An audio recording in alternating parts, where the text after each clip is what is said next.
Maayong adlaw mga pinalangga kung kadasig. Niya na pud kita ni nga tulumanon pagkaon sa kalag.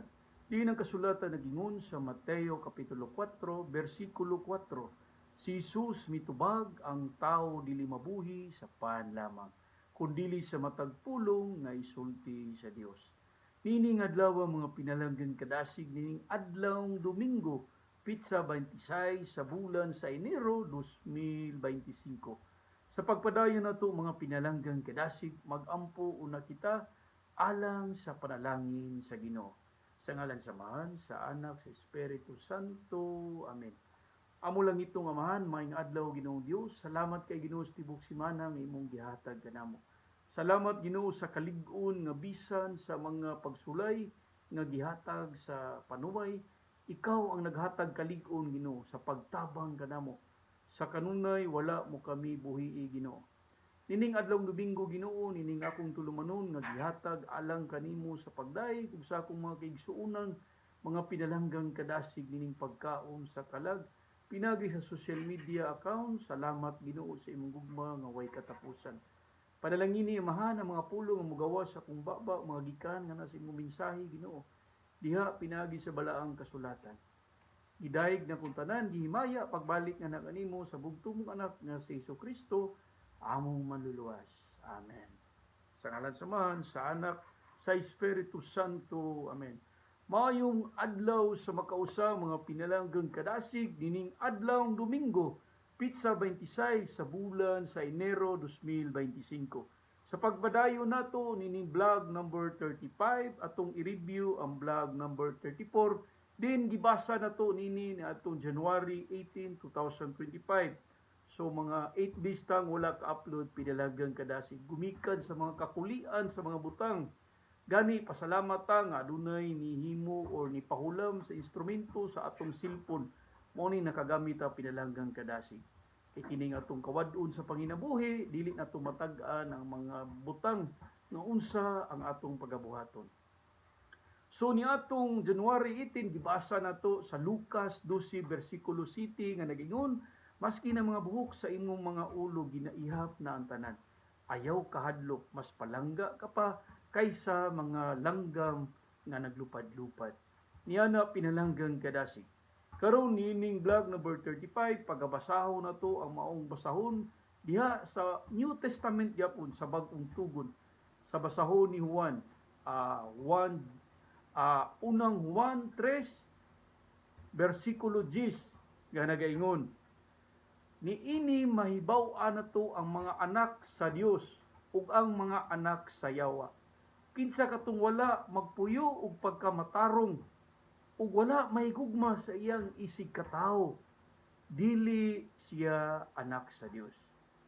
Mga pinalanggang kadasig kining basahon karon sa New Testament sa unang Juan kapitulo 3 bersikulo 10. Nagpahimangno og unsay kalainan sa mga anak sa yawa ug ang mga anak sa Dios.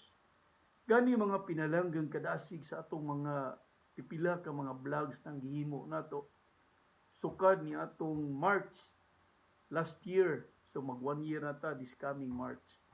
Kining pagkaon sa kalag namugna tungod sa pagdaig pagpasalamat sa Ginoo. Mao ni ang katundanan nato nga mga anak sa Dios, mga Kristohanon, nga magmatngon ta, magpuyo ug pagkamatarong ug ang pinaka-importante, mahadlokon sa Dios. Karon pinalanggang kadasig gibasihan nato ang kalainan sa mga anak sa Dios ug anak sa yawa. Kinsa katong wala naghatag og importansya siyang isig katawo, dili siya anak sa Dios. Mao ni mga anak sa yawa, anak ni Lucifer. Gani pinalanggang kadasig niaging mga semana January 17, dakong pagsulay nga nidangat ngani sa pamilya sa kumpares. Ang iyang iyaan giatake og stroke, high blood.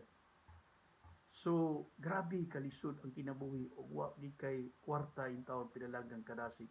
Kanang wala kay preparasyon alang sa imong kaugalingon.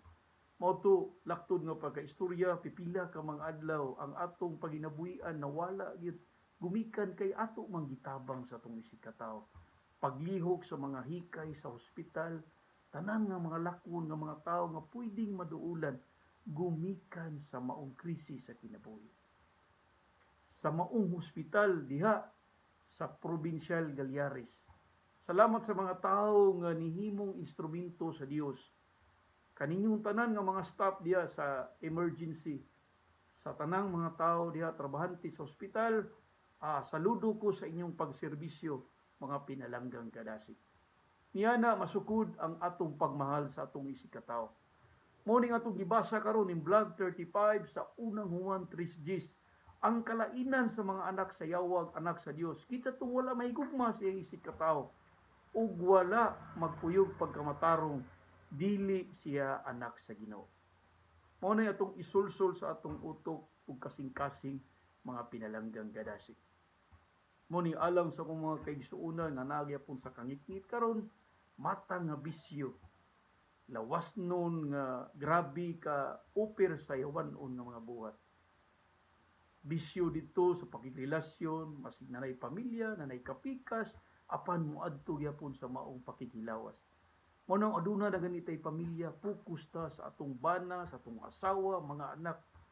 Diha malipay ang Ginoo nato sa atong pagkaamahan o pagkainahan. Kay ang yawa muupir ang tanang matang iupir sa yawa.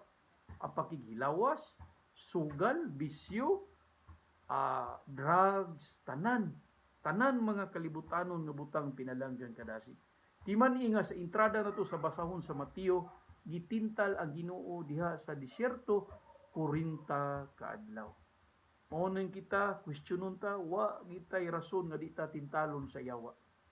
O ni pinalanggang kadasig ang naghatag pagsulay sa tao, ang yawa man. Yawa may naghatag mo ng interpretation to ang Ginoo mohatag dili. Ang Ginoo mutabang sa pagpalig-on sa tao.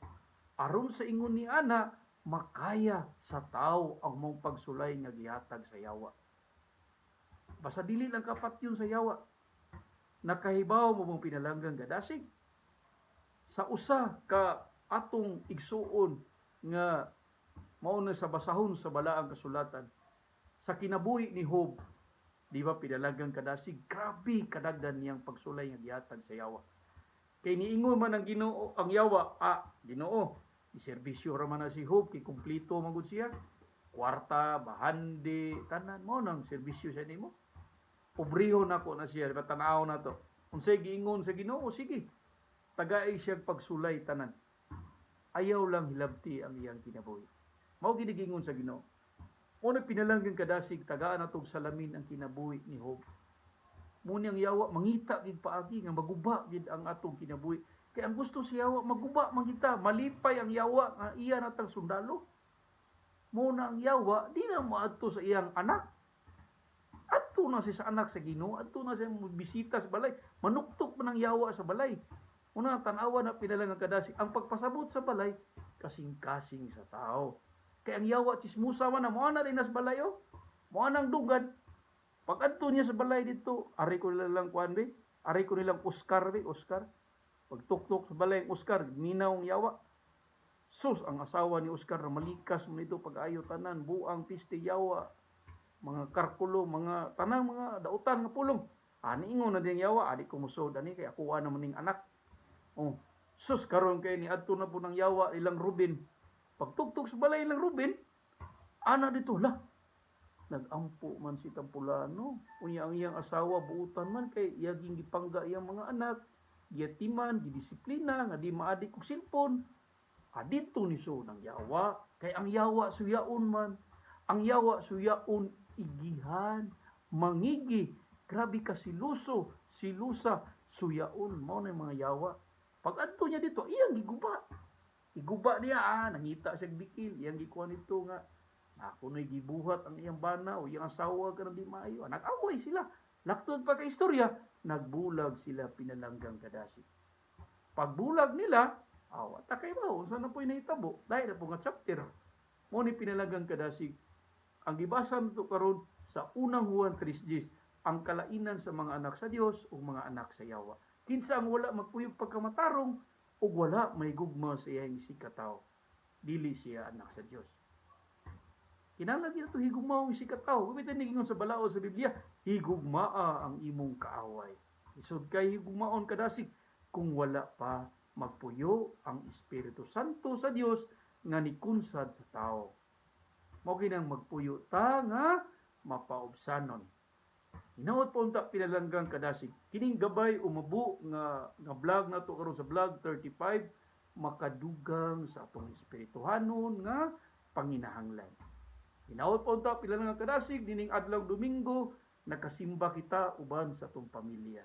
Nagpasalamat ta sa balay alampuanan ug unsa ang mga tradisyon nga gihimo nato matag Domingo. Manang ibalik nato ang pagdaig paghimaya kaniya. Kinama na sa unang Korinto 10:31, unsa may buhaton nimo maglingkod ka, mukaon, matulog, magsilpon o unsa diha ihalad sa Ginoo. Natay mga problema ihalad sa Ginoo tanan. Speaking of problema, buhi pa ta di ginamawa ang problema. Basta magpuyo lang ta og pagka matarong. Maningkamo ta. Dinihos nga pag ginabuhi, mas maayo unsay atong linya sa atong trabaho o kinabuhi karon. Hinaot pa pidalagang kadasig, padayon ta alang sa mga supporters ning Facebook o YouTube account. Salamat sa pag-like, tan-aw sa video, i-continue, i-share and follow. Salamat kayo mga pidalanggang kadasig. Ato kayong tapuson pinagi sa pag-ampo. Ulang itong amahan, maayong buntag sa magkausya Ginoo nining adlaw Domingo. Salamat sa panag-uban nimo sa imong gugmang panalangin ug grasya. Salamat kay Ginoo nining pagsaulog sa Domingo, sa pagsimba sa imong balay alampuanan uban sa tatagsa ka mga pamilya namo. Gihalad, gidahay ka namo Ginoo mitras buhi pa kami ni